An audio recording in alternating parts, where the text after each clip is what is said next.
What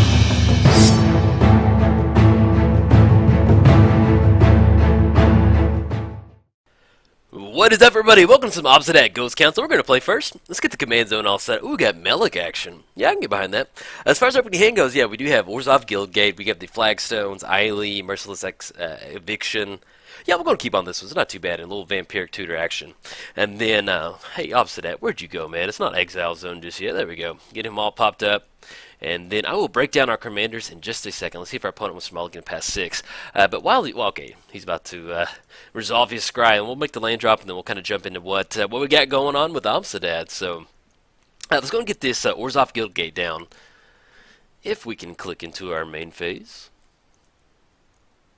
Okay, there we go. Let's get the Guild Gate down, and then we will go ahead and pass the turn. We're playing Obzedat Ghost Council, so whenever he enters the battlefield, target opponent loses 2 life, and you gain 2 life. Then, at the beginning of your end step, you may exile Obzedat. If you do, return it to the battlefield under its owner's control at the beginning of the next upkeep. It gains haste, and I'll kind of explain what that does in just a second.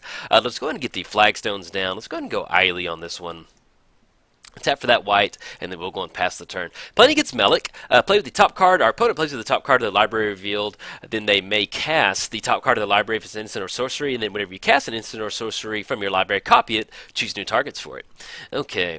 Let's go and swing in with Eiley right now. We're looking at 2. We're going to get that 20-turn clock established. I know our opponent's shaking in their boots. What are they going to do? We need to draw cards. We need to stop this 20-turn clock. Let's go and get the Vivid Meadow down, and let's go a little bit of Blood Artist. Well, we could hold up Vampiric Tutor to maybe hit one of our ramp pieces. Let's go and go Blood Artist. I feel getting little threats on the ground. Maybe we can start sacrificing some other creatures or something like that. But yeah, so basically, in layman's terms, as far as what Obzedat Ghost Council does, we cast it, enters the battlefield, then at the end of our turn, we can exile it, and then at the beginning of our next turn, it comes back in, they're going to lose 2 life, they gain 2 life, they lose 2 life, we gain 2 life, and Obzedat's going to have haste, and then we can swing in with the 5/5 body. It kind of allows us to have Obzedat go into exile on our opponent's turn, that way if they don't have any removal and they draw it, they can't use it then, and we'll at least get that last little trigger coming in. Let's see, let's go ahead and swing in with Eiley. And we're not going to let Blood Artist swing in. He needs to work on his paintings right now. He's gotten a little sloppy lately. Alright, let's drop our opponent down. Keeping up with that 20-turn clock, for sure. Let's get down Burnished Heart. Tap for white. And then we'll fire this Vampiric Tutor. Our opponent's tapped out, so I'm actually tempted to go and fire this Vampiric Tutor off right now. We have Merciless Eviction in our hand, which is actually pretty good if they get a bunch of stuff up and running. But I'm thinking, we're looking at 1, 2, 3, 4, 5. If they go for Melek, we may want to go for a little bit of removal. So let's go ahead and grab a Path to Exile. That way we can kind of keep it a little bit low to the ground. Where are you, Path to Exile? I know it's in the alphabetical order, but it seems like I can never find it. There we go. Do we want to give them a land? No, let's go Swords to Plowshare, actually. I've had Modern on the brain, so we're going to grab Swords to Plowshare. It's going to go on top of our library. We mainly did that at the end of our end step, just because our opponent was tapped out, and I want to have some type of spot removal for the Melek instead of exiling all of our creatures. We can use Eiley to sacrifice some of our other creatures to get them in the graveyard, but with this particular build, you want all the creatures you can into the graveyard and not being exiled. Let's go ahead and swing in for 4. Burnished Heart does not have a tap clause. No. Okay. So let's go and swing in for 4. Hold up, Blood Artist. Settle down there. And we're going to knock our opponent down to 32. And then we're at 4 mana, so we can't get down Obzedat. We can't get down the Unhallowed. So we're just going to go ahead and pass the turn. And then we're going to crack the Burnished Heart at the end of our opponent's turn, get a few little head on mana, and then maybe we can go the Unhallowed and maybe search up Double Swamp off this Burnished Heart over there. But yeah, I'm mainly highlighting Obzedat Ghost Council because it's printed in Modern Master 17. Let's say you go Steam Augury, you reveal the top 5 cards of your library. Okay. Pretty good card. I played around that with an Grixis Shell in Modern, and it's a pretty fun card to play with at the end of your opponent's turn. But yeah, so mainly I'm highlighting Obzedat Ghost Council because it's being printed, or it is in Modern Master 17, and we need to separate the... Oh, no, they get to split it up into 2 pile. Yeah, that's right. Yeah, we get to put 1 pile into the graveyard. And the way it's split up right now, more than likely going to go Increasing Vengeance and the Rune Diver, just because... put in their hand. But yeah, we're going to go put the Gilded Lotus. They're going to have a lot of mana. They're at 3 cards in hand, but Increasing Vengeance and the Rune Diver, we're not digging that. Just to confirm, choose a pile to put into owner's hand. So we're going to choose Gilded Lotus to go into the hand. And let's go and get the Revealed Zone up, so that way we know exactly what's in their hand. And we still have Swords of Plowshare on Melek with these two cards in the hand. But yeah, so basically I'm highlighting Obzedat Ghost Council. Let's say you get it in a draft and you dabble a little bit in Commander and you want to build a Commander deck around Obzedat, but you don't know where to go. I've built a black-white Aristocrats build with Obzedat as kind of our finisher. We're not fully 100% going life game with Obzedat, like taking advantage of those triggers. There are different builds you can go of Obzedat where you can take advantage of those triggers. But this one, the deck that we're building here, it's just black-white Aristocrats. It's just a really fun deck to play. And let's see if they play that island for the turn. Plays island, so we can cross that off. So now we know what's back in their hand, or at least that island. But yeah, so black-white Aristocrats is a really fun archetype to play. And, ooh, Goblin Electromancer. Okay. That would be a really good Swords to Plowshare thing, but they've got enough mana to where I'd rather just hold it up on Melek over there. I think that's a better option. Let's go and crack this Burnish Heart right now. So we're going to pay 3, looking at white, white, white. Get that Blood Artist trigger going up top. They're going to gain a life, they're going to lose a life, and we're going to gain a life. And then we're going to crack this Burnish Heart. We're going to grab 2 basics. We're going to grab 2 swamps right now because we're way okay on plains. Okay, coming to the battlefield tap. Alright. Soul Warden. So we're sitting at 1, 2, 3, 4, 5, 6. We have exactly 6 mana. So we can go the Unhallowed. It's going to pump all of our creatures. Non-human creatures get +1/+1, which we have non-humans out here.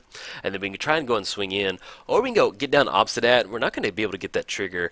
What I'm thinking about is let's go the Unhallowed this turn. We're going to get that bonus. The next turn we can swing in. It's going to have Intimidate, and then we have Swords to back up with. So, it costs 6. Yeah, let's go and get this down. Okay, get the Unhallowed down. That's actually going to pump up Blood Artist. Or, if they do have a response, Rewind. Okay, got it, man. So we're going to miss out on the Unhallowed. It gets countered, and they're going to be able to untap their lands on that one. And still have 1 mana up. Okay. Then after that, I'm thinking we still might swing in with Eiley, potentially. Dropping down to 31, dropping down to 29. Yeah, I think I'm okay with that.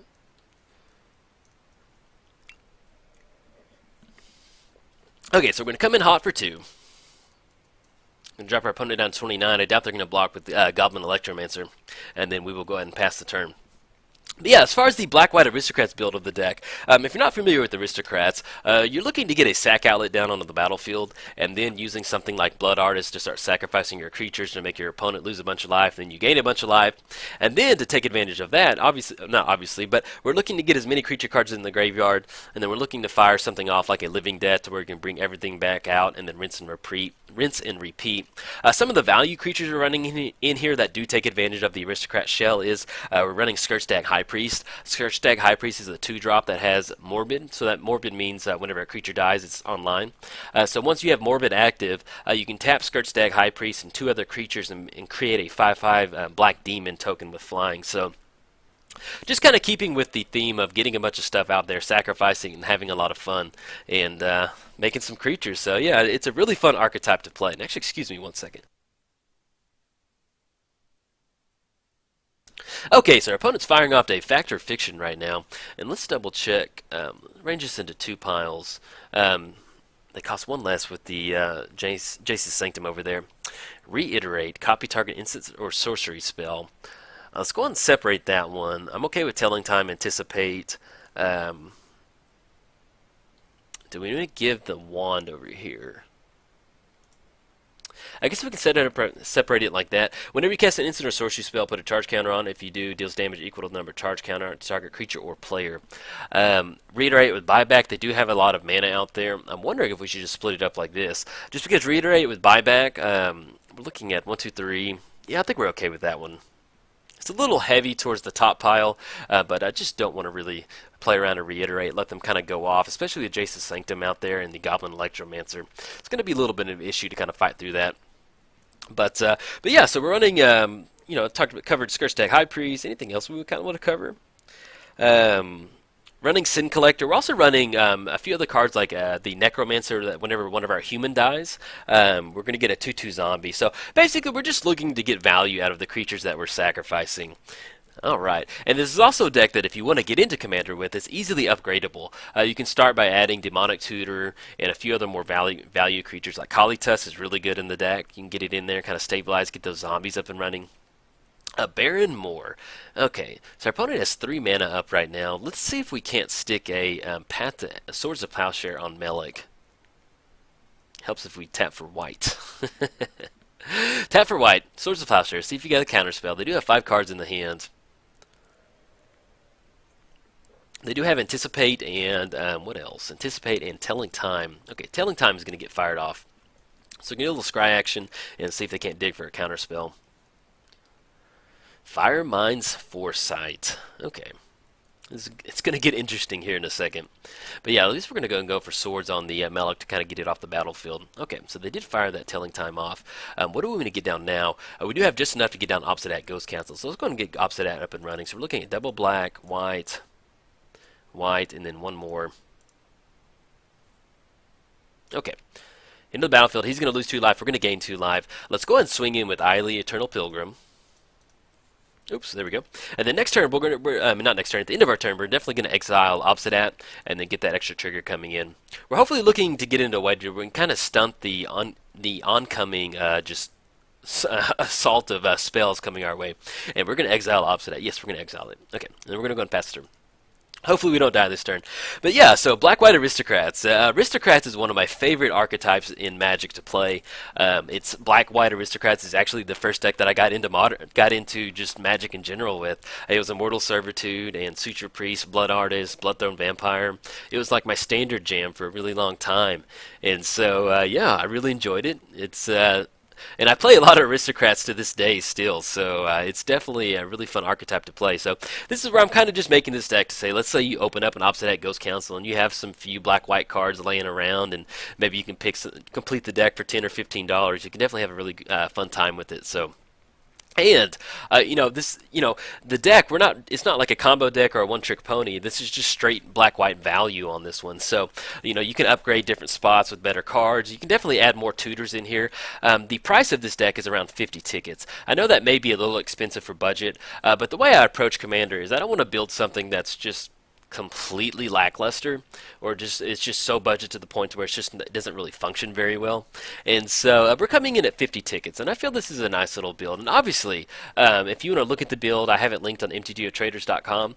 I have it linked over there. You can kind of adjust the deck list accordingly. Let's say, like, I have Scrubland in this deck list. Scrubland is like $1 on Magic Online, but I don't know how much Scrubland is paper, but I know it's not $1. So obviously you're going to cut the Scrubland and put something else in there, and that Anticipate got fired off. And that is I'm pretty sure they played that mountain in the Ward Bone. Okay, so we're just getting chewed up right now. Kind of what we're waiting to draw into is maybe like another Living Death type effect. We're going to send that Blood Artist trigger up top. And we still have Obzedat coming in the next turn. So, but yeah, so it's definitely easy upgradable. But at 50 tickets, it's kind of a nice entry level, like a medium level commander deck. It's something that's going to be able to hold its own, but it's not going to be able to close out every single deck that it faces. But you can have some fun with it. The fun thing about Black-White Aristocrats is that the line of play that you're going to take for each game is always going to be different. I think that's why I enjoy it so much, and especially in Commander when we have the singleton format. When you're playing Modern, you're building like a finely tuned Aristocrat deck where you're running 4 copies of Blood Artist, you're running 4 copies of Zulaport, so you're going to hit those key cards reliable. But as far as building Aristocrats in Commander, you can only build 1 of each card. So let's say we really wanted to hit Aristocrats with this deck. We have Blood Artist and Zulaport in here as the 2 effects. There's also other stuff like Falconwrath Noble and a few other cards where you can really get those extra creature effects when they die if you're going more streamlined towards Aristocrats. So this is just really more of a Obzedat starting point if you want to build Obzedat. So definitely a really fun commander to play with. We're also running Athreos in here. So Obzedat coming in, as far as devotion goes, it's pretty solid. It definitely turns on devotion for Athreos as long as we have a few other creatures out there. So you can get that 5/4 indestructible beat stick up and running. But on a side note, if you are into Commander, I record videos for MTGO Traders, but I also record videos for my own personal channel. If you want to check out, I get out daily Commander videos Monday through Friday. My channel is YouTube/Jolt539, or if you go to any of the YouTube searches, just type in Jolt Commander and it'll pop up. You can also, if you're looking for a specific commander, since I get out around 5 gameplay videos a week, you can just type, let's say you're looking for Omnath deck, type in Jolt Omnath, or Jolt whatever commander. Odds are I've played against it, or I have a deck of it somewhere. Okay, so we have the Anguish Unmaking, which is actually a pretty good draw. Do we want to swing in or anything? Let's go ahead. We can cycle this Baron Moore. Oh, did we not set the step up? Oh, that's a bummer. On Magic Online, sometimes if you click on Obzedat, you have to change the zone.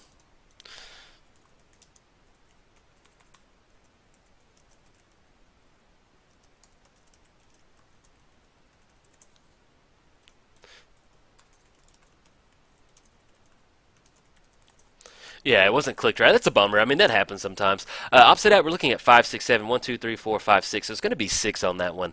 Let's go ahead and go. Now, if we go for Merciless Evictions, exiling all artifacts, it's kind of going to cut them down on mana. They're still going to have Jace's Sanctum out there. That what we want to do, then we can get an Anguish on making the following turn on their commander once they get it down. I think I'm okay with that. So let's go and exile all artifacts right now. So we're looking at white, black. I'm still going to post this video up just because I've had some good commentary flowing. So win or lose, I'm going to go and post this up in addition to the Obzedat deck tech that I'm planning on doing. And then, yeah, we're going to go ahead and put the Baron Moor down because that's going to be just enough for us to cast Obzedat. So I'm going to put that down. And then we're going to pass the turn.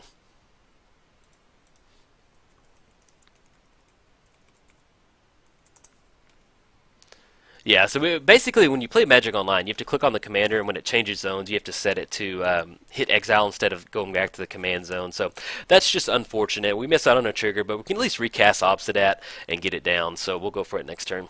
But yeah, so just kind of hitting back on the deck. I really enjoy it. Like when you're building Black-White Aristocrats, or at least a commander deck, it's a very heavy singleton format. So it kind of just leads to really interesting lines of play. And yeah, oh no, that's what I was talking about my channel. Yeah, so if you want daily gameplay commander videos, head over to my channel, Jolt539.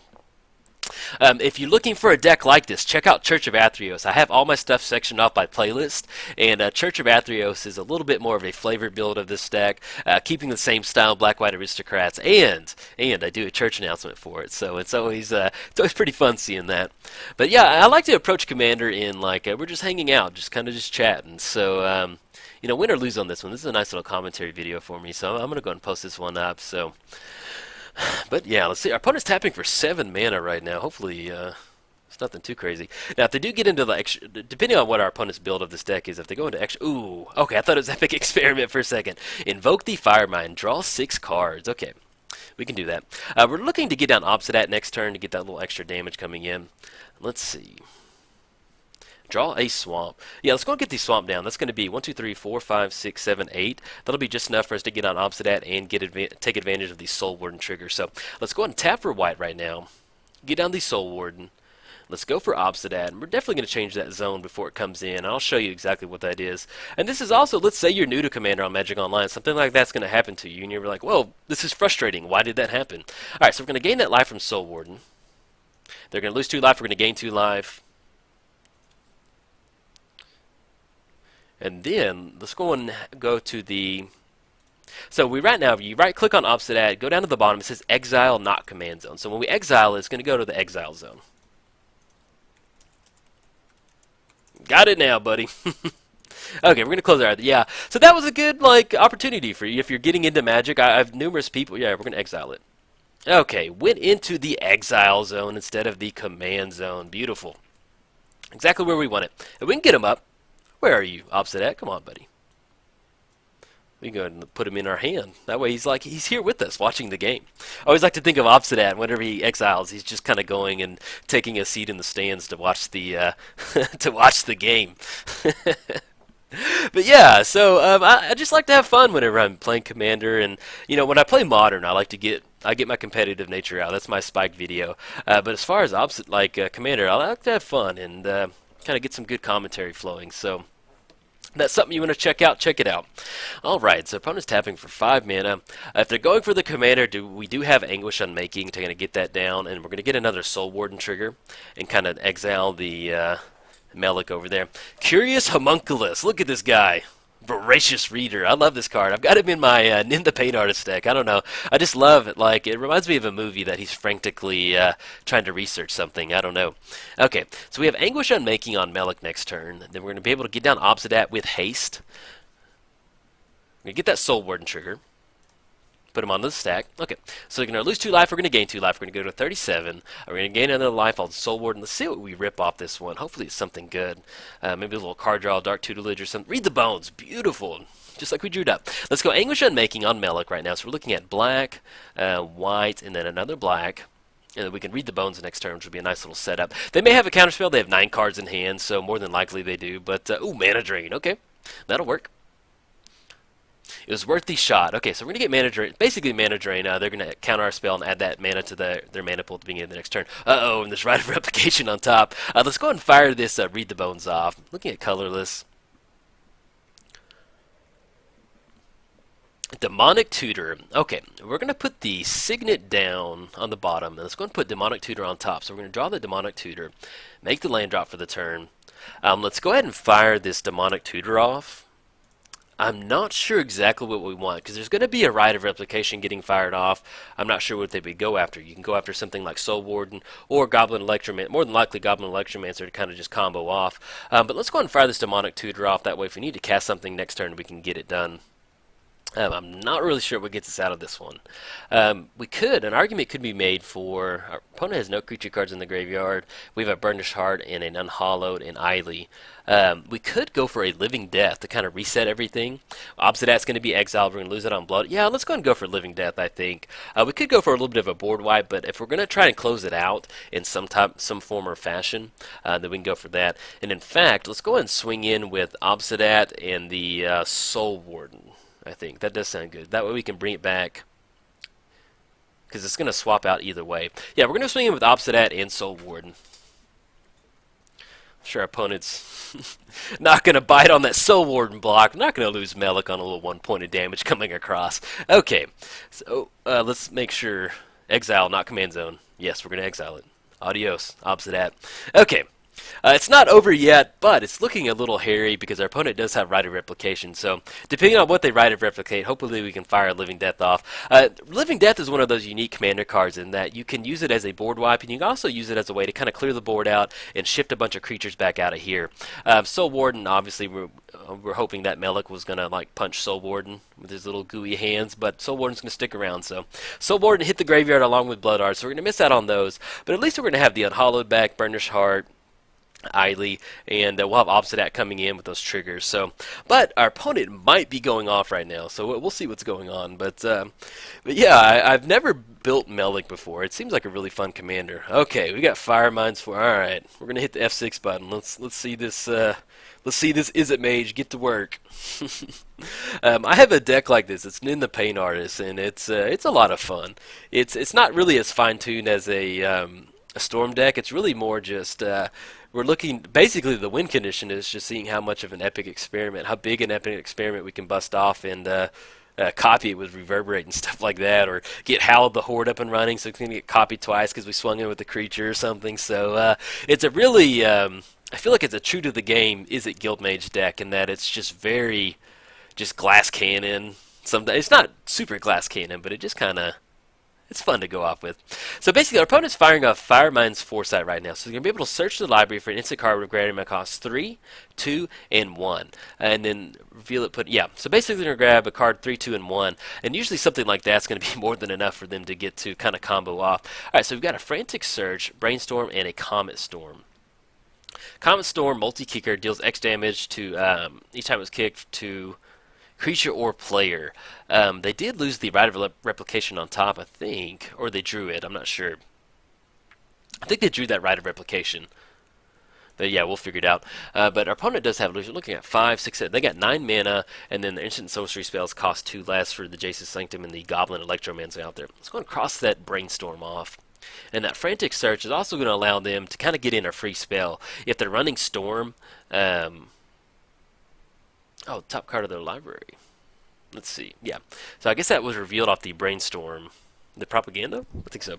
But basically, yeah. So like, if you're not familiar with Storm, a Storm card will. They have a spell that you can cast it for each time that it's been cast. A spell's been cast that turn. With Melek, sometimes you see Storm builds. Sometimes you just see value stuff where they're going to bust off a really big Comet Storm, or they're just going to generate a ton of mana and maybe make us draw our entire deck out with Blue Sun Zenith. So there's a lot of different ways you can go with Melek, and it's always playing against Melek one-on-one. It's always kind of a yeah, it's one of those like commanders where it just really just kind of gets up and running. It gets to this point where they have so much mana and you're just like, oh my gosh, am I dead? Do we survive? Can we make it? Okay, there we go. So I was thinking, Rite of Replication kicked on Goblin Electromancer, beautiful. Okay, We're going to get all those Soul Warden triggers, and then we're going to have that Living Death next turn, so hopefully we can kind of get around this. I was expecting Rite of Replication on something that was going to be pretty gnarly, but it looks like they're tapped out. And I think that's only going to be one. But they do have Frantic Search they can cast for one between the untap those lands and kind of go off from there. Oh, man. So basically, each spell is going to cost 1, 2, 3, 4, 5, 6, 7, 8, 9, 10, 11. It's going to cost 11. I love it. If you've never been to my channel, one of the things I do like to do is if our opponent does something really cool, I definitely like to record it and I definitely like to show it off. So definitely going to have to post this video out there for the Izzet Guild Mages out there, the aspiring Izzet Guild Mages. So the way I approach commanders, I like to have fun. So if my opponent does something busted like Rite of Replication on a Goblin Electromancer and just goes to Value Town, I love seeing it. This is some good magic right here. Our opponent on top has Volcanic Vision. Chain Reaction. It does X damage each creature where X is the number of creatures on the battlefield. Okay. And then, yeah, it's just getting gnarly. But this is one of those times where you got to sit back as a Magic player and be like, nice, man. Just got a Rite of Replication on Goblin Electromancer. Actually, excuse me one second. I'm going to take a drink of tea.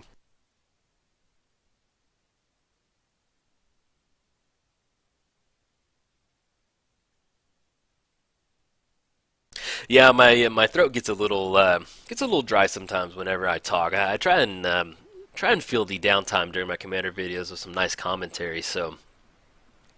But yeah, so it's just silly. 1, 2, 3, 4, 5, 6, 7, 8, 9, 10. So they're basically their spells cost 12 less than what they are, and they've got a clone Legion. All right, man.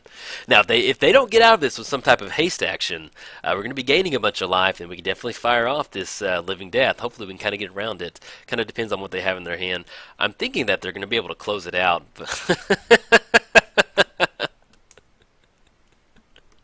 I laugh because the Goblin Electromancer is a very mischievous looking magic card to begin with, and having 1, 2, 3, 4, 5, 6, 7, 8, 9, 10, 11, 12, 13, 14, 15, 16, 17, 18, 19, 20, 21, 22, having 22 of them out there just looking so mischievously like, yes, you're like about to happen. Alright, so we got Comet Storm for 23 coming up top, Multi-Kicker. And we got Increasing Vengeance. Oh, man, this is winning with flavor style. This is what Commander's about to me, to be 100% honest, is winning with flavor. Oh,